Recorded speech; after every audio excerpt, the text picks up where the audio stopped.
welcome back to the Multiplay podcast. We're at episode 27 for the 28th of April. We're recording this one and it's live on YouTube and Facebook at the same time. I'm Docky Darko, and I'm joined tonight by Luke.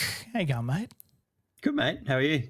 Yeah, great. Well, of course, big couple of weeks in gaming and a lot of things going on around the world in the last week, but a huge few announcements and game drops in the last week as well. So we'll get straight in and start talking about everything that's been going on. But how's life? Life's good? Life's good, man. Life's good. Kids are down for the night?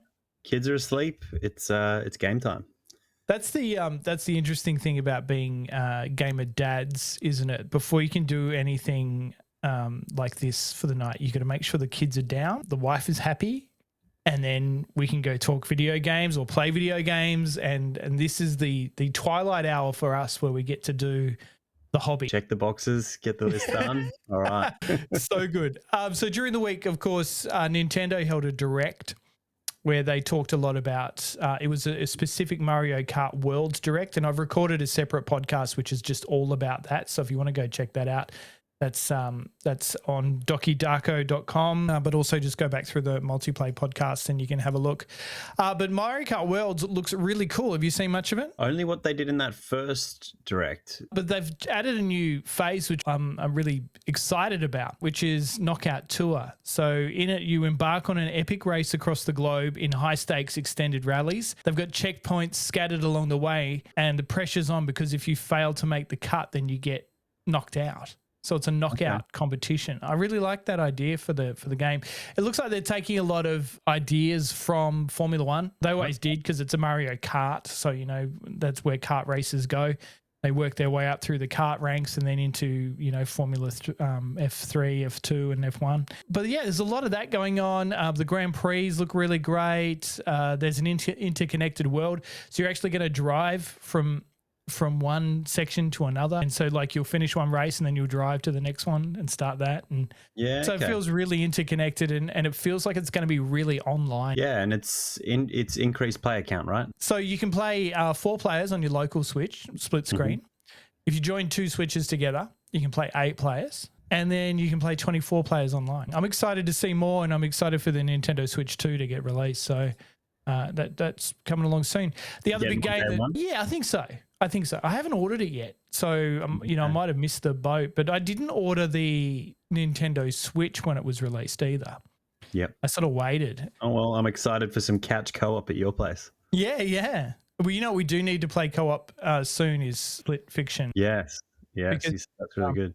Yeah, they've added, it came with cross-play. So you can play on PC while I play on PlayStation. Yeah, perfect. I have one copy of the game. Cross-play even without with sharing. Yeah. So you download a version of the game, which is free and like a free play version, and you can only play when you're connected to someone who owns the game. Oh, that's wild. Yeah, it's really cool. This is a game we were both excited to see drop during the week. We were texting as soon as it happened. Of course, they announced that Oblivion Remastered was coming out, and on that same day, even though there were leaks leading up to it, but on that same day, they shadow dropped it, and they went, bang, it's out. We're going to give it to you right now, and I'm pretty sure you and I both jumped on Game Pass and downloaded it straight away. I played it straight away because I was on annual leave from work, which was good. So what did you think? Yeah, I love the idea of just dropping it. That's awesome. Like, I remember they did, obviously not as soon, but when they did that for Fallout 4, where they came out and said, here's the game, it's coming in 6 months, you know, get ready. It was no wait 2 years, 3 years kind of thing like a lot of companies do, like the Elder Scrolls 6, where they produced that trailer stupidly 4 years ago. What else did it? What was it? What were you gonna say? With Fallout 4, on that same, so what they did is they said this is coming. It came in 6 months, right? But on that same day, they dropped Fallout Shelter. Yeah, which was brilliant. I love that game. Yeah. It reminded me of those old sim games. You ever play, like Sim Tower and Sim Ant and all that kind of stuff. And there were a few others around that had exactly the same format as Fallout Shelter, like the that sort of towers game. Yeah, it was Fallout. So, wow. Of course, everyone was going to play that on day one. And it was a nice little special gift while we waited for Fallout 4 to come out. But yeah, man, I love it. Oblivion is one of my seminal games that I think I just remember that was the game that I first got with a 360, with an Xbox 360, and it was just amazing. Yeah, and when you didn't have the red rings of death, you were playing Oblivion. Yeah. I love it. I am so into it. It is so graphically impressive.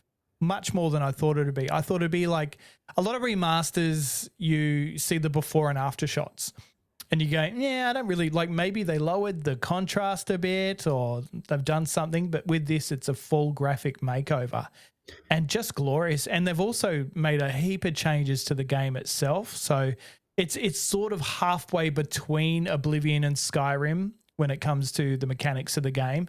I do feel like when I was playing the game and fighting monsters with my sword, I didn't feel like there was a lot of weight to the impact. So you hit the goblin and you just, a lot of modern games, you feel the weight, like there's a bit of a recoil or a solid sort of hit and feeling. And I didn't get that with Oblivion. It sort of just swipes through and misses and still hits. I think they've improved it a lot from the original. It already feels a bit more. I don't know if they've redone the physics at all, but it feels like, because the physics were actually pretty great in the original, that everything was interactable and the jokes that were made around Avowed, the things that Avowed didn't have. I know, Oblivion right? had 19 how funny years ago. That was literally like a few months ago that we were watching those videos of comparing it to a 20-year-old game. Then this 20-year-old game drops and you go, oh, wow, this now looks as good as Avowed, but plays amazingly.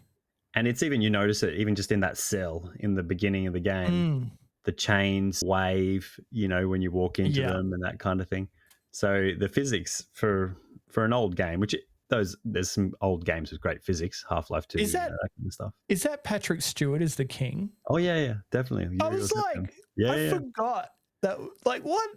That can't be. What a paycheck for that start of the game, too. For the start of the game, yeah. He's in and then he's out. He's done like 5 lines and then he's gone, all right, I'm out of here. Yeah. So, no, look, I love it. I'm not that far into it at the moment. I don't know if I'll play through the entire thing. I did play it a lot back in the day.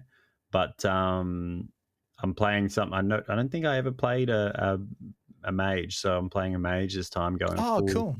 Full magic battle mage kind of thing. So that should be pretty cool. I always went to thief with a bow and pickpocket back in the day. I always went to like a knight or a warrior and avoided the magic. So this time I actually created a custom class, which I call Adventurer, which is very much a hybrid of a mage warrior.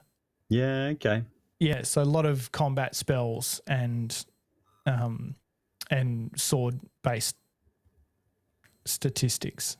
Yeah, okay. Are you far? Not very far at all. And that's all due to the fact that not that I didn't want to play the game, but I got distracted with another game that dropped literally days later. Yeah, which is Clair Obscur, the Expedition 33 game, which has come out. So what happened was they dropped this Oblivion, and this is really, I got to say, this is pretty poor on Xbox's behalf. They've dropped this Oblivion game, this remastered Oblivion game that now 4 million people, I think last check, were playing right across the globe. Wow. For a 20-year-old game, that's pretty impressive. But they've dropped this game, and then a few days later, they've dropped this indie game called Clair Obscur Expedition 33. And I think that if it wasn't for the outstanding reviews for this game, most people wouldn't even look at it. I didn't realize, because I've seen some people online talking about it, but I didn't realize. So is it on Game Pass or something? Yeah, it's on Game Pass as well. And so when you think about it, you've got these 2 big games. Like these are big RPG titles, Oblivion and Clair Obscur, that have dropped within a day of each other. And you've only got so much time to play one or the other, really, right? So a lot of people jumping on that Oblivion bandwagon, but I really don't want anyone to miss the fact that Clair Obscur is probably Game of the Year material. Really? It is that good. Now, if you've played Persona or Final Fantasy game, it's very similar to that. It's just not Japanese. Like it's got that, it's made by a French company, I believe. Oh, so it's like JRPG style, but not JRPG. Yeah, but full Western. And it is so great. The main character is voiced by Daredevil. Charlie Cox. Oh, okay. There's a character in the game that's also voiced by Andy Serkis. Now, this is keep in mind, this is a pretty much an indie studio of 30 people who've built this game. It looks glorious. It's made with the Unreal 5 engine, obviously, and just beautiful. But also not just beautiful in the graphics and the way it is, but the art style. Like, it's got this real sort of, it's hard to describe. It feels amazing. Like, you've got to see it. You've really got to see it. There's a real art. Check it out, because I've seen it pop up online a lot, but I didn't think, because I don't play JRPGs, so yeah, I thought, oh, maybe it's not really for me. But it's so funny because the combat system is very Persona, right? Like it's got that, and Final Fantasy. So you've got that turn-based combat, but then it's like it borrows from one of the Mario games. So Mario RPG. Oh yeah, yeah. So in that, I think it's in that, or is it Mario Brothers? It's one of the Mario RPG games that you do your attack and then you get a chance to hit the A button to enhance your attack, or you can block and parry in real time when you're being attacked. And so it's this weird combination of turn-based and real time. Turn-based and real time. Yeah, okay. And that's what, I think, because I've been playing Xenoblade Chronicles Definitive Edition on Nintendo as well. That's my game I play when I put the kids to bed. Okay. And so that also has a sort of hybrid combat system in it, but I don't think it does it as well as what Expedition 33 does. I think this Clair Obscur, by the way, Clair Obscur, I thought was a person's name, but it's not. What is it? It's French for light dark. So it's an artistic term. And that's the art is at the real core of this whole game. So there's this giant being called the Paintress that once a year there's a number written up on this big tower, and once a year she wipes off the number and writes another number, and everyone who is the age of that number gets Thanos'd. Like, they all disappear into rose petals. And so if it's your last year of survival, you have to join the expedition basically to head off to this other continent to go find the Paintress and stop her from killing the next and round so this of is people. their 33rd attempt. Okay. Well, look, that makes more sense now that you explain it, because at first thing I saw the name, I was like, oh, that seems strange. I'm not sure if I'd be, I don't know. The name just didn't catch me for as a game that I should play. Well, even when I saw it on the, I think it was the Game Awards, they did the trailer for it. And I was like, yeah, I mean, it looks okay. It's not till you play it that you go, oh, wow, this is next level. This is phenomenal. It is just such a satisfying, it's almost Souls-like in a way. So it's like the Dark Souls art style, and the creatures are very Dark Souls based. It borrows from a lot of different games and sort of blends them together in its own story. But it's the story itself, and the characters are just phenomenal. I'm so in love with this game. I'm only like halfway through. You're hooked. And I am just loving it. Like, it is just, and that's the only thing that could make me put Oblivion down. Interesting. All right. Because I might have to give it a go. Yeah, I saw other people's reviews and I was like, you know what? I might give this a go. And then I was like, oh, they are really raving about this game. And I was like, oh, but I want to play Oblivion. I don't think anything can drag me away from Oblivion at the moment. Yeah, I highly recommend it. It's worth getting into. The other one to talk about, I never got to play Days Gone. Did you ever play that on the PS4? No, I didn't. I had a couple of friends that really liked it. Yeah. For me, it was always like, oh, this is The Last of Us Teemo. The Last of Us Teemo. But I really like Sam Witwer, the main actor in it. Yep. Like, he's in all the Star Wars stuff, and he was in Smallville. He was Doomsday in Smallville, but I really like him. Doomsday in Smallville. Yeah. I don't think I stuck with Smallville that long. All right, man. I dropped off at some point. Stuck all the way through. But he was also in Battlestar Galactica. He was Crashtown, I think, in Battlestar Galactica, the TV series. Yeah, okay. He was in that Star Wars game, hey? That was so good. Yeah, Force Unleashed. Yeah. Wasn't that a good game? So he was in that, yeah. And then he went on to play Darth Maul in the Clone Wars. Huh. So he does amazing impressions, does really good, like Darth Maul, Emperor Palpatine. So and I believe he's going to be voicing Darth Maul, or maybe just voicing Darth Maul in the upcoming Darth Maul series they're doing. Interesting. Yeah. Animated. But Days Gone Remastered is just dropped on PlayStation. I think that at the moment it looks like one of those games that doesn't look as remastered as it could be, but I never got to play it, so I'm keen to jump in and have a look and just see what it's like anyway. So that'll be on my list to do as well. My first thought on that, has it been long enough to remaster? You know what? Has it? They've remastered The Last of Us. They've remastered what? Look, Naughty Dog, get it.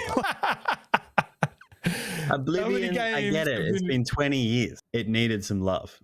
Days Gone was like, look, I don't even know how many. I feel like it was at the end of the PS4 cycle. Yeah, I think it PS4. Yeah. So, but even so, yeah, I do agree. Is it long enough to be remastered? I think it's just the game was so like it found a cult following. When it launched, it was pretty miserable, the amount of players. But then over time, it grew and it grew and it grew, and it just gained momentum with this sort of cult underground following. And so I think that's where it's at. And I believe the studio was working on a God of War live service game, but then that got cancelled recently. And so I think this might be you know what else we're working on?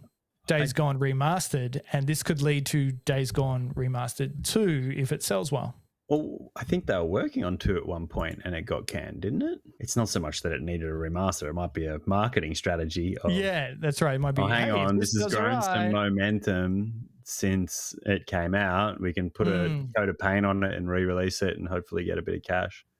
Yeah. It's interesting, right? Because this whole remaster thing is like really the craze now is take these old games and you don't have to do much to it. You know, Oblivion is, like you said, it looks really good and it's probably more remastered than what people thought it was going to be. Yeah. Technically just a UE5 coat of paint on top of the old creative engine. Isn't that amazing what they've done? Yeah. I didn't know you could even do that.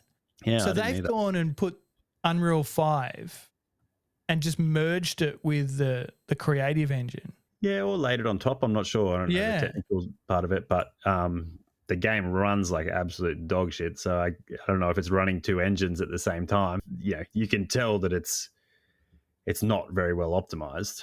But so yeah, I don't know how they do it, but it's some wizardry to blend the two together. But hopefully they can fine tune it and make it run a bit smoother eventually. Yeah, this whole remastered thing, it's interesting, right? Because there's definitely some games probably from that kind of PS3 360 era that could definitely be mined for some good for some good remasters. I feel like it's more like Days Gone, not saying Days Gone's not a good game, but it's more a business tactic than a preservation or introduce people to these old games that maybe it run a bit better. You could always play Days Gone as it was via the PlayStation Plus. Do a patch, a nice like high texture patch like they've done with a lot of games. There's plenty of games where you can play a PS4 game on PS5 with just the free patch that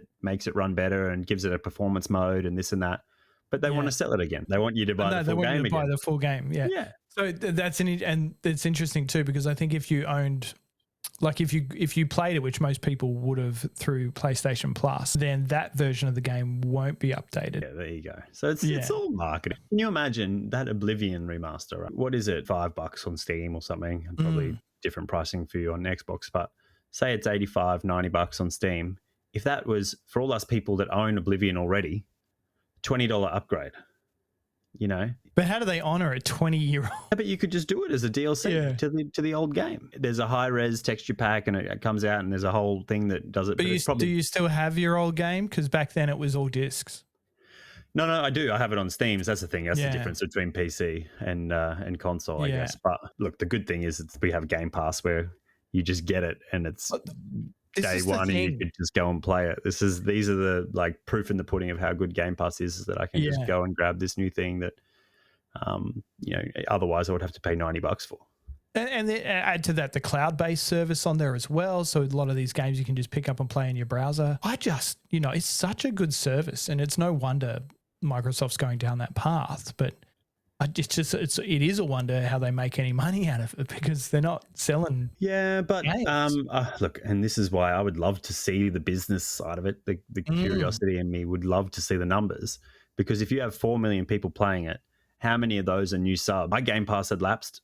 I went and renewed it because Oblivion came out that morning. Yeah, I guess without it's the same that works for TV streaming services as well. You know, exactly. Disney Plus, we've got the new Daredevil show. Oh, okay. I haven't subscribed, but I better subscribe again. So if you've got 4 million people playing it, a big whack of those already have it. But say 1 million people signed up that day.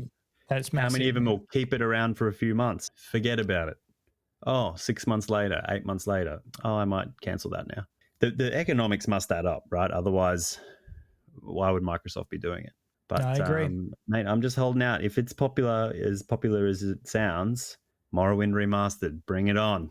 The best Elder Scrolls game, hands down. The best Elder Scrolls game. Oblivion. Not even in competition. Really? It's the absolute best. I am such an Oblivion man. Even when Skyrim was at its peak, I was like, God, it's good, but it's not. It's not Oblivion. What a great game! Go Morrowind.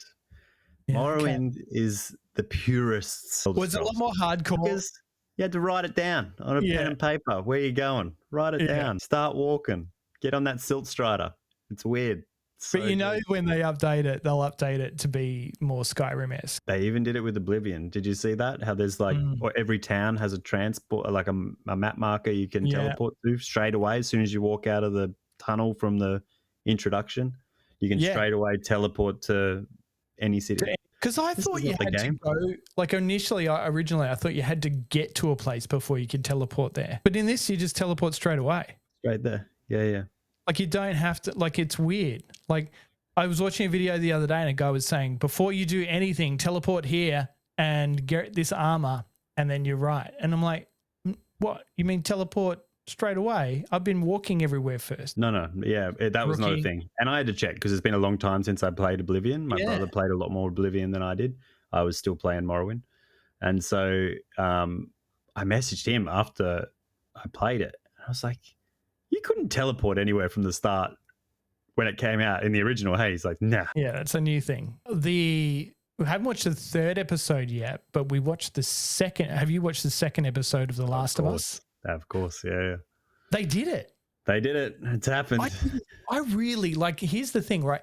I thought for sure, because when they announced that they'd been renewed for season 3, I thought for sure they were going to drag out Joel's demise. I think it's safe to say that spoilers for an ancient game that is now in TV world and everyone's talking about it. So sorry if you haven't watched it yet, but that's on you, not on me. I thought they were going to drag it out for the whole season. No, as soon as, look, the end of that first episode, I was like, oh, okay, we're doing that next episode by the look of it. Yeah, they followed through. There was no mucking around. They're being pretty loyal to the game, I think. There's obviously... It wasn't as brutal. I guess it's not as in your face, clubbing his brains out. But the general gist of it, I think, is pretty close. They moved the whole around a bit too, because it was Joel's brother, right? Yeah, Tommy. She wasn't out with Tommy, but Tommy was with Joel. With Joel, yeah. He was the one that got Dina. Dina was with Ellie. Yeah. And so they've moved them around. I guess that gives Dina more to do, and Tommy needed to be back for the attack. Yeah, and that whole attack thing, I saw some people online had a lot of issues with that, but I didn't hate it too much. Some people said that it took away from the Joel scene, and it wasn't necessary to have that attack. I agree. I think what the showrunners have done though is they've learnt a lot from the game and the reaction from the game, but they've also learned a lot from other TV deaths recently. And one of those is when Negan wallops Glenn in The Walking Dead. And the backlash that show got from being so true to the comic in that one scene. I think what they've done is they've gone, right, we need to work out a way to get Abby likable at least straight away and give her reasons up front. And then we need to soften the blow of Joel's death. Otherwise, people are going to just switch off for the rest of the season. Yeah, I get it. I guess my counter to that would be the interesting thing with the game, and some people don't like the approach to the game, but I think that it gets overly criticized. Not that criticism's bad, but I think some people, they didn't even give it a chance to like it. But the criticism I see that some people have of the game is the thing that I like about the game that some people criticize is you see what happens to Joel and you see Abby, do what she does, but then you don't get the explanation until it flips and you play Abby. So then you get the context and you have to empathize with her and realize her side. And you go, whoa, okay, things aren't as they seemed. And in this, they've flipped it, right? Yeah. They've given you the explanation and the reason is because a game is an interactive medium, and so you are put in that person's shoes. But when you're watching it on the show, you're not as immersed in Abby. I think you still could have done it the other way, where you have this person come in, take him out, and then, because I don't know, this is my guess, and I've been talking to a few people about this, and tell me what you think. So they've confirmed that the game is split across 2 seasons. Yeah. But they're pretty short seasons, right? So there's 7 episodes in this season, and I'm assuming 7 episodes in the next season. So I'm assuming that this 7 episodes is Ellie's point of view, and then they're going to flip it and do Abby's point of view. Abby's point of view, yeah. So if they're going to do something similar like the game, maybe they won't. They've kind of already given all Abby's reasons, though. I think, but if you flip it and you do the 5 years, right? You start doing the flashbacks, or maybe it's just a few episodes. Yeah, in hindsight, now that I'm thinking about it. But rather than the game where the game flashed back and forward, maybe this season we get the Ellie flashbacks, where it gives the context of how her and Joel fell out. And then in season 3, we get the flashbacks for Abby to show her getting ready for going to take him out. Yeah, I don't know. Maybe not. Maybe I feel like they've already done it though. Like it's we've already sort of got that backstory for Abby. Like the backstory's already there. But I mean, the backstory with there's only a little bit more to tell. The Asian kid and all that kind of stuff. It's that kind of stuff, Yeah. Is the season 2 part. Season 2, yeah. 3 part 3. 3, yeah. I think, look, the one thing's for sure, I'm going to continue to watch it.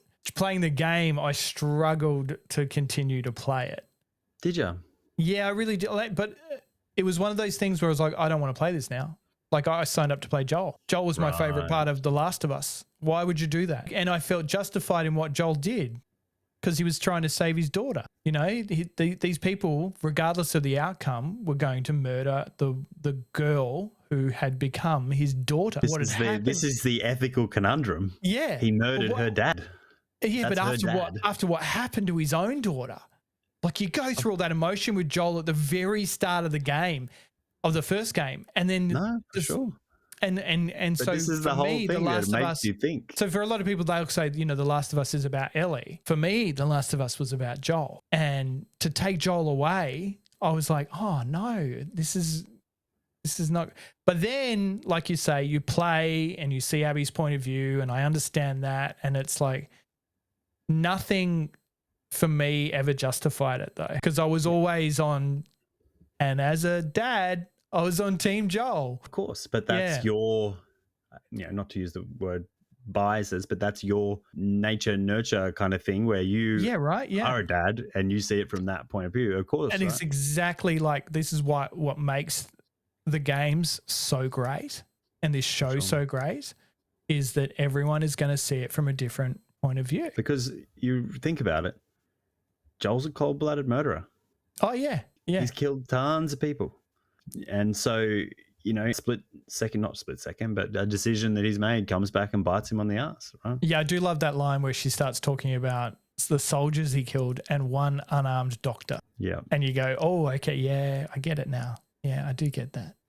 But at the same time, that one unarmed doctor had a scalpel in his hand and was about to put it at Ellie's throat. Yeah, but it's, as Spock said, the needs of the many outweigh the needs of the few. You're going to whip out Star Trek on me. You always got to listen to Spock. I had Star Trek in my wedding vows. I snuck them in. Did you?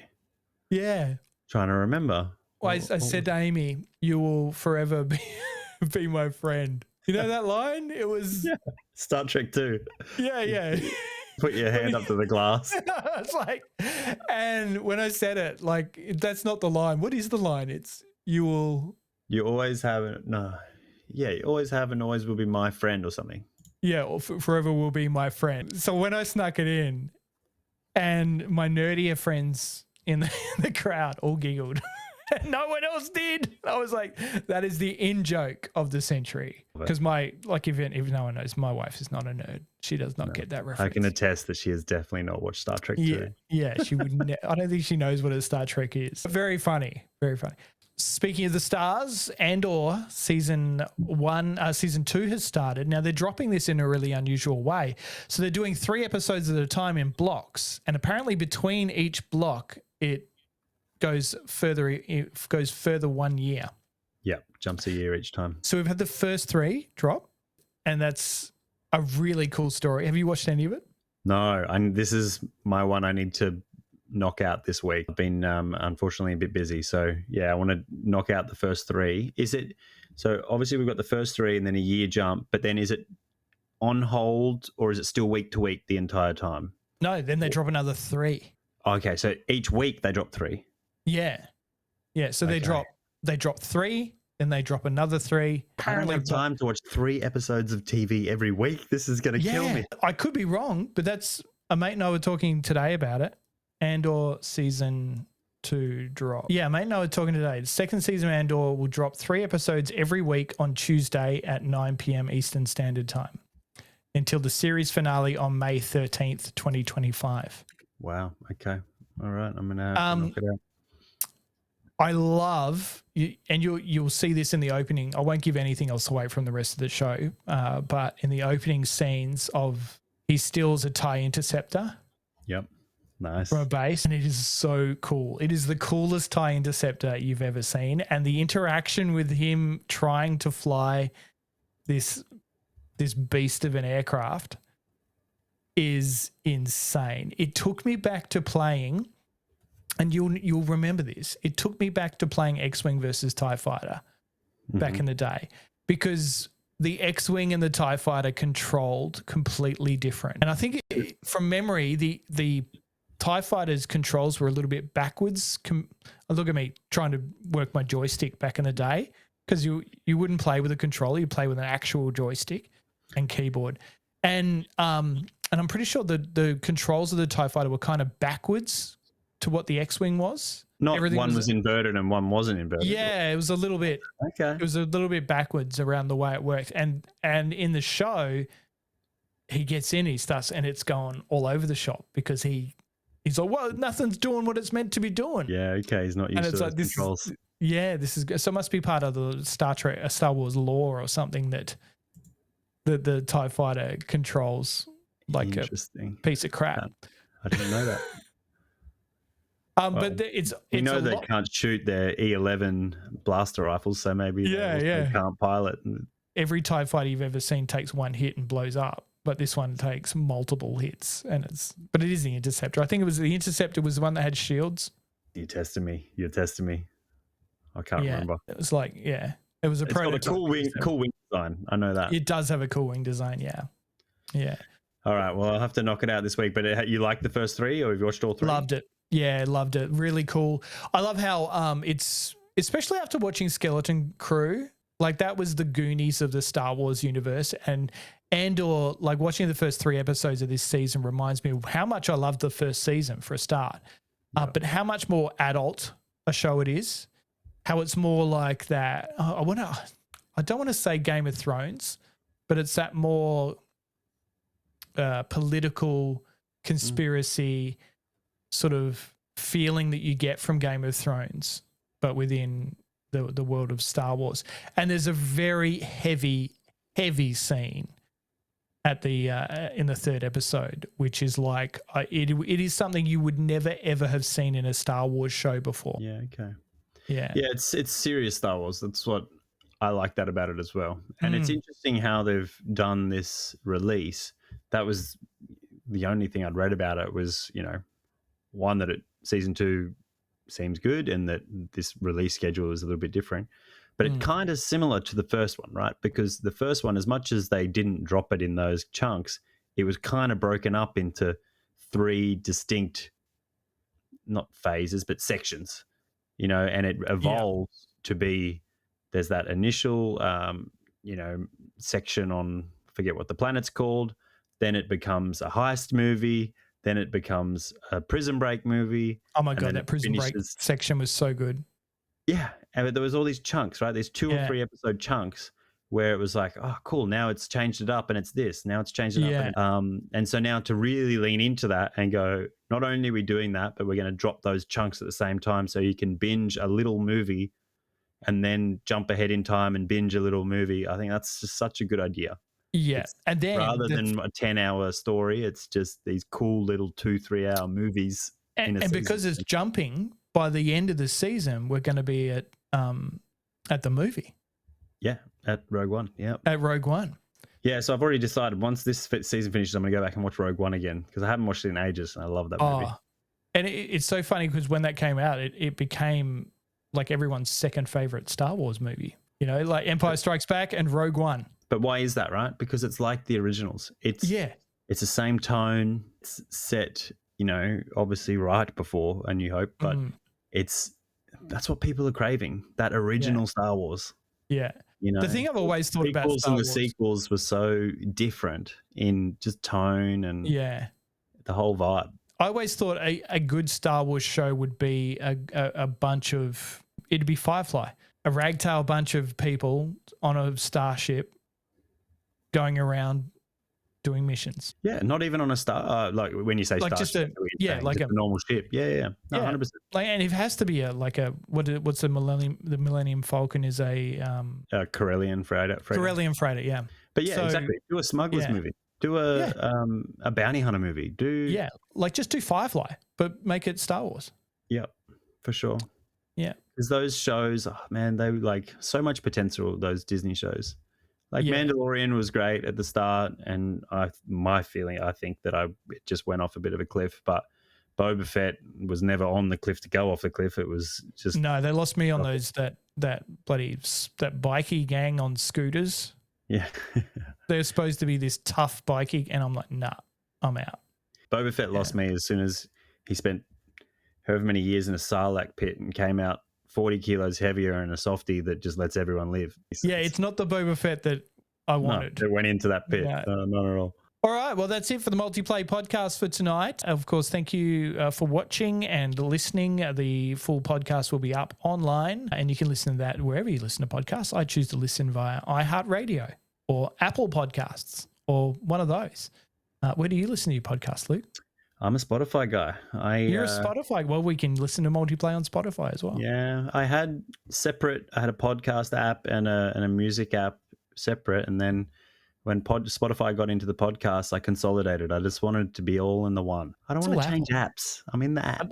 Oh, no, I'm in the ecosystem. It's all like, say, do this. It just does it for me. I'm getting older. I'm getting to that age where it just wants. Yeah. I'm not getting old. I'm leveling up. They've got you. All right, we'll catch up with you again soon on the Multiplay podcast. And good to catch up, mate. Good to see you, mate.